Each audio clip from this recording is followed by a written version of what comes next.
Welcome to channel, don't forget to subscribe. Imagine a night so quiet the ocean looks like a sheet of black glass. There is no wind, no waves, and the air is so cold it feels like breathing needles. At 2:17 a.m. on April 15, 1912, the North Atlantic is about to witness the impossible. The RMS Titanic, the largest moving man-made object on the planet, is no longer a ship. It has become a 46,000-ton vertical lever pointing toward the stars.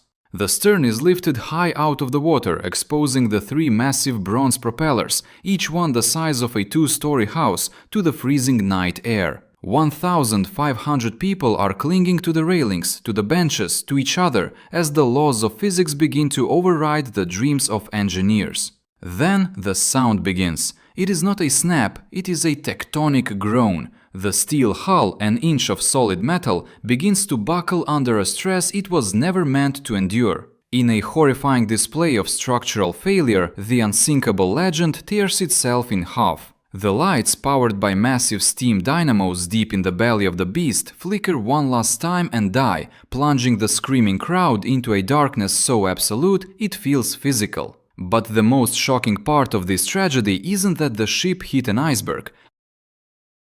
It is the revelation we will uncover later, a hidden, smoldering weakness deep within the hull that may have doomed the Titanic long before it ever left the dock. To understand why the world was so shocked by this collapse, you have to understand the sheer, terrifying scale of the RMS Titanic. This wasn't just a boat, it was an industrial cathedral. Measuring 882 feet and 9 inches in length, the Titanic was longer than 3 professional football fields placed end to end. If you stood the ship on its stern, it would have towered 100 feet above the Great Pyramid of Giza. It was a 52,000-ton mountain of steel and luxury designed to be the ultimate statement of human dominance over nature. To move this behemoth, the Harland and Wolff shipyard in Belfast installed the most powerful propulsion system ever seen.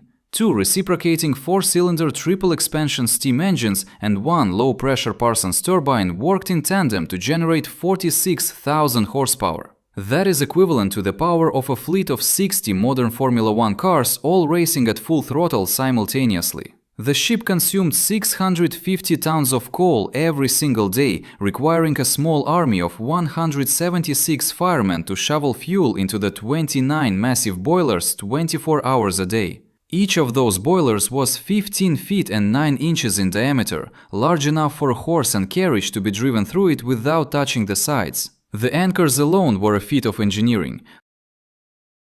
The main center anchor weighed 15.5 tons, about the same as 3 fully grown African elephants. When it was transported through the streets of Belfast to the shipyard, it required a special wagon pulled by a team of 20 of the strongest Clydesdale horses. Everything about the Titanic was meant to shatter existing records. It had a swimming pool, a gymnasium, a squash court, and a Parisian-style cafe.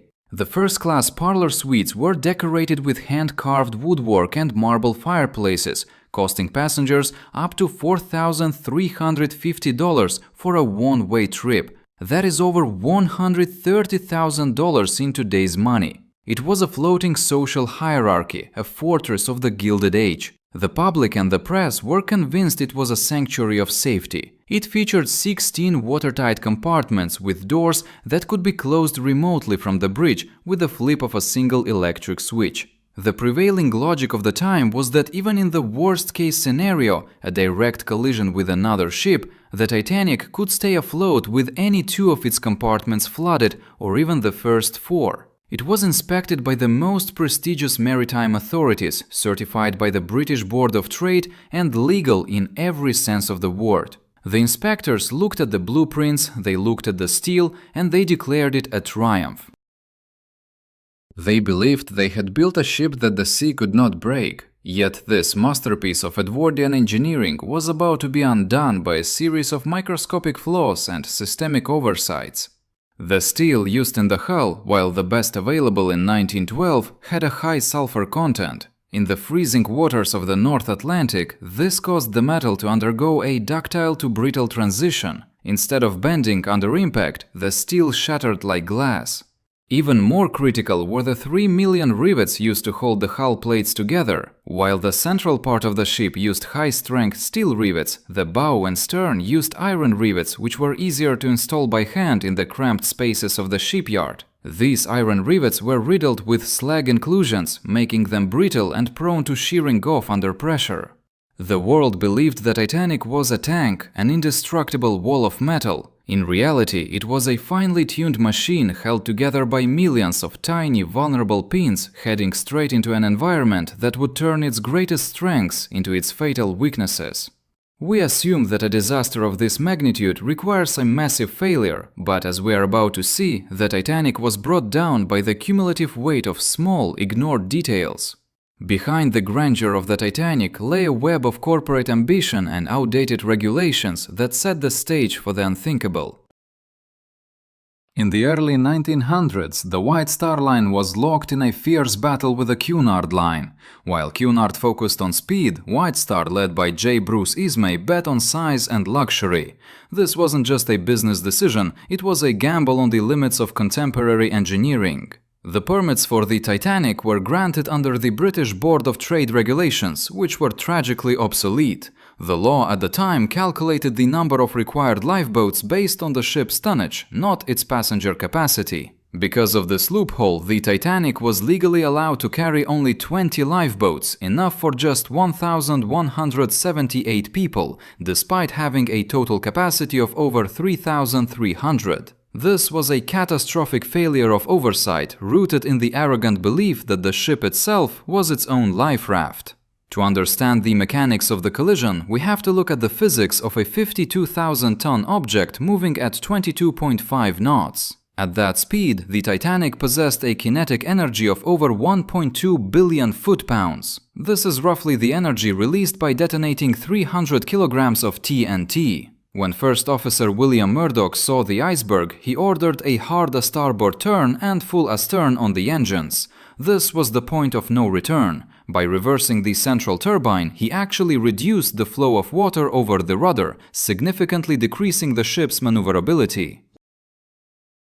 It was like trying to steer a massive truck on ice while slamming on the brakes. The ship lost its bite on the water. The collision wasn't a head-on crash, it was a grazing blow that lasted about 7 seconds. Many passengers felt only a slight shudder, like a rug being pulled under their feet, but beneath the waterline, a nightmare was unfolding. The iceberg didn't slice through the steel like a knife, it crushed it. The pressure exceeded the yield strength of the iron rivets holding the hull plates together. As the iceberg scraped along the starboard side, the rivets simply popped like buttons on a tight shirt. This caused the hull plates to separate, creating 6 narrow slits. These openings totaled only 12 square feet, roughly the size of 2 standard refrigerators, but they were spread across 300 feet of the hull, puncturing 5 of the watertight compartments. This is where the ice cube tray analogy becomes vital. The Titanic's 16 watertight bulkheads were not sealed at the top, they only went as high as E-deck. The engineers had designed the ship to survive the flooding of any 2 compartments, or even the first 4, but 5 was the magic number of doom. As the bow began to sink, the angle of inclination increased. The water in the first compartment reached the top of the bulkhead and simply spilled over into the next, exactly like water filling the cells of an ice cube tray. The load capacity of the ship's massive centrifugal pumps was 1,700 tons of water per hour. This sounds impressive, but water was rushing in at a rate of 400 tons per minute. The math was simple and terrifying. The pumps were being outpaced 14-1. Now let's talk about the hidden weakness I teased earlier, the fire in coal bunker number 9. For days, even before the ship left Southampton, a fire had been smoldering in a 3-story high pile of coal. This wasn't an open flame, but a slow-motion chemical reaction, reaching temperatures of nearly 1000 degrees Celsius. This fire was located right against a critical watertight bulkhead. For days, the intense heat had been cooking the steel, causing metal fatigue and significantly reducing its structural integrity. When the cold seawater finally hit that heat-weakened bulkhead, the thermal shock was devastating. It likely warped and weakened the metal precisely where the ship needed it to be strongest. The weight of the water was now pulling the bow down, while the air trapped in the stern provided massive buoyancy. This created a colossal bending moment at the center of the ship. Think of it like holding a long wooden ruler and pushing down on both ends while the middle stays supported. Eventually, the material reaches its breaking point. The wind load and the shifting weight of the internal machinery only accelerated the process. Every second, the Titanic was being transformed from a masterwork of luxury into a 46,000-ton physics experiment in structural collapse. The first warning signs were silent, a slight list to the bow, a flicker in the lights, but the point of no return had been passed before the first lifeboat was even lowered. The final hours of the Titanic were not a silent slip into the depths, but a violent, mechanical scream that lasted 2 hours and 40 minutes. By 1 a.m., the angle of inclination had reached a point where the forward lifeboats could no longer be lowered easily. The ship was leaning heavily to the port side, while the bow continued its relentless descent. On deck, the scene was a chilling juxtaposition of Edwardian dignity and primal terror. Wallace Hartley and his 8-man band continued to play ragtime and hymns, their music competing with the roar of steam being vented from the boilers to prevent a massive explosion. That steam pressure was so immense, over 200 pounds per square inch, that the noise was comparable to a jet engine standing 50 feet away, making communication almost impossible. Among the 2,224 people on board, the stories of survival and sacrifice emerged as the ship's load capacity for human life was laid bare. Thomas Andrews, the ship's chief designer, was seen in the final minutes staring at a painting in the first-class smoking room, his life's work literally tearing itself apart beneath his feet. He had calculated the ship's fate within minutes of the collision, telling Captain Smith with cold engineering precision that the ship had an hour, maybe two. Meanwhile, Isidore and Ida Strauss, the owners of Macy's department store, chose to stay together. Ida famously refused a seat in a lifeboat, stating, "As we have lived together, so we shall die together." They were last seen sitting on deck chairs as a massive wave swept over the boat deck. At 2:17 a.m., the catastrophe reached its physical point of no return. The weight of the water-filled bow, now weighing roughly 30,000 tons, equivalent to the weight of the entire Statue of Liberty, was pulling downward, while the air-filled stern was being forced upward by buoyancy. This created a colossal bending moment at the center of the ship, specifically between the third and fourth funnels. The steel hull, already weakened by the coal fire and the brittle nature of the low-grade rivets, reached its yield strength. In a deafening roar that survivors described as the sound of 1,000 freight trains crashing, the Titanic snapped in two. The lights went out instantly as the main electrical cables, thick as a human thigh, were severed. The stern didn't just fall back, it settled briefly, then filled with water and stood perfectly vertical, a 25-story steel skyscraper pointing at the moon, before sliding into the abyss at 2:20 a.m. Those in the water faced a different kind of physics. The temperature of the Atlantic was 28 degrees Fahrenheit, minus 2 degrees Celsius. In water that cold, the human body doesn't just feel chilled, it undergoes cold shock. The heart rate skyrockets and the lungs gasping for air can cause a person to drown instantly. For the 1,500 people left in the water, the countdown to cardiac arrest was less than 20 minutes. Only 13 people were actually rescued from the freezing water by the lifeboats. The aftermath was a storm of public outrage and legal scrutiny. When the Carpathia arrived in New York with 710 survivors, the world demanded to know how the unsinkable had failed. Two major investigations were launched: the US Senate inquiry led by William Alden Smith and the British Wreck Commissioners inquiry under Lord Mersey.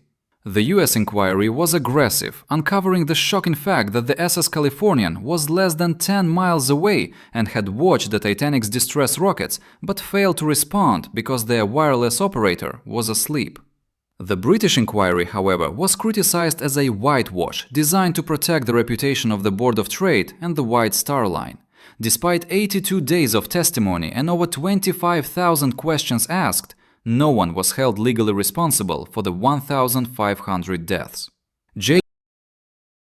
Bruce Isnay, the managing director of White Star Line, who escaped in a lifeboat, became a global pariah, labeled the coward of the Titanic. The investigation focused heavily on on-board computer records of the era, the wireless telegraph logs, which proved that ice warnings had been ignored in favor of maintaining a high speed to impress the press.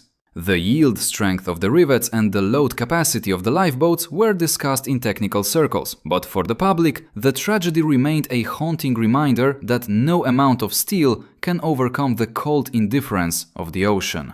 The ripples from the Titanic's final plunge did not stop at the surface of the North Atlantic. They traveled through the halls of Parliament, the boardrooms of shipping giants, and the very blueprints of every vessel built since 1912. The most immediate and profound legacy of this disaster was the creation of the International Convention for the Safety of Life at Sea, known as SOLAS. Before the Titanic, maritime safety was a patchwork of national laws and corporate best practices.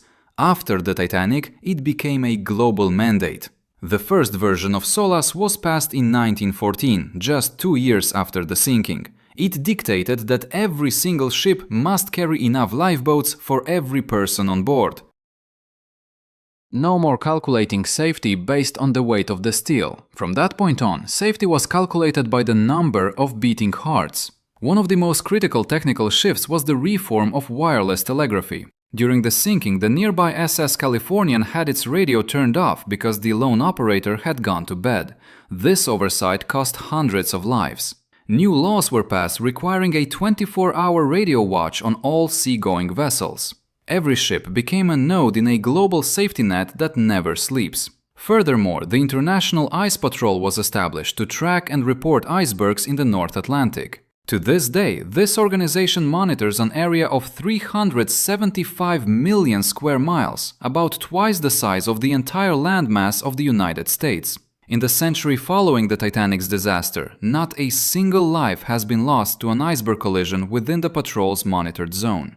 The engineering of ships changed fundamentally. The Titanic's sister ship, the Olympic, was immediately pulled back into the shipyard for a massive overhaul. Engineers installed a double hull, extending the inner skin of the ship upward to create a ship within a ship. This provided a secondary layer of protection against the kind of grazing blow that killed the Titanic. The watertight bulkheads were also raised much higher, sealing them at the top to prevent the ice cube tray effect we discussed earlier. If the Titanic had been built with these modifications, she likely would have limped into New York Harbor under her own power, a damaged but surviving testament to redundancy. Yet history shows us that the lessons of the Titanic were not entirely internalized. Only 2 years later, in 1914, the RMS Empress of Ireland sank in the St. Lawrence River. It went down in just 14 minutes, killing 1,012 people. Even with enough lifeboats and radio operators, the sheer speed of the sinking, caused by an open bulkhead door, proved that human error and mechanical vulnerability can still outrun the best regulations. We see this Titanic effect repeat throughout history, from the Hindenburg to the Challenger shuttle. It is the phenomenon where the more complex and perfect a system becomes, the more we ignore the small, nagging warnings until they coalesce into a catastrophe. For 73 years, the Titanic lay in total darkness, 2.5 miles beneath the ocean's surface. When Robert Ballard finally discovered the wreck in 1985, he found the ship was not intact as many had hoped. It was a 2,000-foot debris field of twisted metal and personal effects. The discovery confirmed the horrifying engineering reality. The ship had indeed broken apart at the surface. The bow section had glided to the bottom relatively smoothly, but the stern had imploded as it sank, crushed by the atmospheric pressure that reached 6,000 pounds per square inch, equivalent to the weight of an elephant standing on a postage stamp for every inch of the hull. This disaster is more than a story of a sinking ship. It is a mirror held up to human ambition and the systemic decisions we make in the name of progress. We often trade safety for speed or redundancy for luxury. The Titanic was built during an era of extreme confidence, a time when we believed we had finally conquered the physical world with steam and steel. The iceberg was a brutal reminder that the laws of physics do not care about our blueprints or our social hierarchies. It remains a haunting monument to the normalization of deviance, the dangerous habit of ignoring small risks until they become a part of the standard operating procedure. Today, the Titanic is slowly being consumed by rusticles, iron-eating bacteria that are dissolving the ship at a rate of several hundred pounds of iron per day. In a few decades, the hull will collapse into a rust stain on the ocean floor. But the legacy of its failure will remain etched into every safety protocol we follow today. It taught us that unsinkable is a dangerous word, and that the greatest engineering challenge isn't building something big, but building something that can fail gracefully. What do you think was the single biggest mistake that led to the Titanic's fate? Was it the brittle rivets, the lack of lifeboats, or the fire in the coal bunker? Let us know your thoughts in the comments below. Don't forget to like this video and subscribe for more deep dives into the engineering that shaped our world. Until next time, remember, the sea has a long memory and it never accepts excuses.